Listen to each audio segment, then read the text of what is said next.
কোটা আন্দোলনকে কেন্দ্র করে এখনো অশান্ত বাংলাদেশ। থেমে থেমে চলছে কারফিউ, মাঠে রয়েছে সেনাবাহিনীও। চলমান এই অস্থিরতার মধ্যেই মঙ্গলবার অনুষ্ঠিত হয়েছে ক্ষমতাসীন আওয়ামী লীগের শরিক ১৪ দলের বৈঠক। ওই বৈঠকেই জামায়াত ইসলামীকে নিষিদ্ধের নীতিগত সিদ্ধান্ত নিয়েছে তারা। অন্যদিকে জামায়াত ইসলামী বলছে একটি রাজনৈতিক দলকে অন্য একটি রাজনৈতিক জোট নিষিদ্ধ করতে পারে না। প্রশ্ন উঠেছে, এত বছর পর হঠাৎ জামায়াতকে নির্বাহী আদেশে নিষিদ্ধের উদ্যোগ কিসের বার্তা বহন করে, জানাচ্ছেন মোহাম্মদ সোহাগ বিশ্বাস। তার বিরুদ্ধে সরকার অবস্থান নিয়েছে, কারণ এই সরকারই তো কোটার ভিত্তিতে জনগণের উপরে চেপে বসে। জামাত শিবির নিষিদ্ধ করা সর্বসম্মত সিদ্ধান্ত গৃহীত। ১৯৭৬ সালের ২৪ আগস্ট জামায়াতে ইসলামী এবং আরও কয়েকটি ধর্মভিত্তিক রাজনৈতিক দল মিলে ইসলামিক ডেমোক্রেটিক লীগ নামে একটি রাজনৈতিক প্ল্যাটফর্ম গঠন করেন। এই ব্যানারে জামায়াতে ইসলামের কয়েকজন নেতা ১৯৭৯ সালের নির্বাচনে অংশ নিয়ে ৬টি আসনে জয়লাভ করে সেই নির্বাচনের মাধ্যমে জামায়াতে ইসলামের নেতারা স্বাধীন বাংলাদেশের সংসদে প্রথমবারের মতো বসেন। এরশাদ বিরোধী আন্দোলনের সময় জামাত ইসলামের রাজনৈতিক তৎপরতা প্রকাশ্যে ছিল। আন্দোলন সামাল দেবার জন্য জেনারেল এইচ.এম. এরশাদ বিভিন্ন রাজনৈতিক দলের সাথে আলোচনায় বসেন। সেখানে জামায়াতকেও আহ্বান করা হয়। ওই সময় বর্তমান ক্ষমতাসীন আওয়ামী লীগের সাথেও একজোট হয়ে রাজপথে আন্দোলন করেছিল দলটি। জেনারেল এরশাদের পতনের পর ১৯৯১ সালে যে সংসদ নির্বাচন অনুষ্ঠিত হয়েছিল সেখানে জামায়াতে ইসলামী ১৮টি আসনে জয়লাভ করে। জামায়াতের সমর্থন নিয়ে সরকার গঠন করে বিএনপি। অবশ্য প্রেক্ষাপট বদলে যায় ২০০৮ সালের একেবারে শেষের দিকে। তখন আওয়ামী লীগ নিরঙ্কুশ সংখ্যাগরিষ্ঠতা অর্জন করে।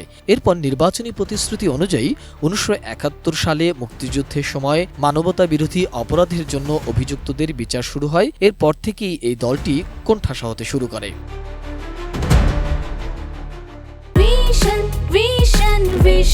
100% কপার কন্ডেন্সারে তৈরি ভিশন ফ্রিজ, তাই গুণে মানে অটুট থাকে বছরের পর বছর। উচ্চ আদালতের রায়ের প্রেক্ষিতে ২০১৩ সালে জামাতে ইসলামের নিবন্ধন বাতিল করে নির্বাচন কমিশন। দলটির ছাত্র সংগঠনের নাম ইসলামী ছাত্র শিবির। সুপ্রিম কোর্টের আপিল বিভাগ ২০২৩ সালের ১৯ নভেম্বর জামাতের পক্ষের আপিলও খারিজ করে দেয়। ফলে দলটির নিবন্ধন বাতিলের সিদ্ধান্তই বহাল থাকে। এরপর থেকেই জামায়াতকে নিষিদ্ধের সব রকমের চেষ্টা করে যাচ্ছে ক্ষমতাসীন আওয়ামী লীগ। এবার কোটা আন্দোলনকে সামনে রেখে নির্বাহী আদেশের মাধ্যমে জামায়াতে ইসলামীকে নিষিদ্ধ করতে চাইছে সরকার। আওয়ামী লীগের সাথে ১৪ দলের বৈঠকে এই সিদ্ধান্ত নেওয়া হয়। ১৪ দলের এই সভায় সর্বসম্মতিক্রমে সিদ্ধান্ত হয় জামাত শিবির গোষ্ঠীর অপশক্তির রাজনীতি নিষিদ্ধ করা। জামাত শিবির নিষিদ্ধ করার সর্বসম্মত সিদ্ধান্ত গৃহীত।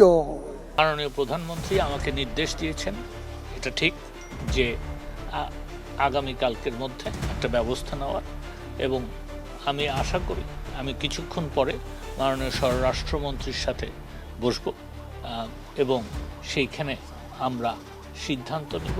১৪ দলীয় জোটের বৈঠকে জামায়াতে ইসলামের রাজনীতির নিষেধের সিদ্ধান্তের আনুষ্ঠানিক প্রতিবাদ জানিয়েছে জামায়াত। গণমাধ্যমে পাঠানো এক বিবৃতিতে আওয়ামী লীগের নেতৃত্বাধীন ১৪ দলের সিদ্ধান্তের নিন্দা জানিয়ে দলটি বলছে, জামায়াত নিষিদ্ধের সিদ্ধান্ত বেআইনি, এখতিয়ার বহির্ভূত ও সংবিধান পরিপন্থী। বিবৃতিতে জামায়াতের আমির ডা. শফিকুর রহমান বলেন, একটি রাজনৈতিক দল বা জোট অন্য একটি রাজনৈতিক দলের ব্যাপারে কোনো ধরনের সিদ্ধান্ত নিতে পারে না। বাংলাদেশের আইন ও সংবিধান কাউকে এই এখতিয়ার দেয়নি।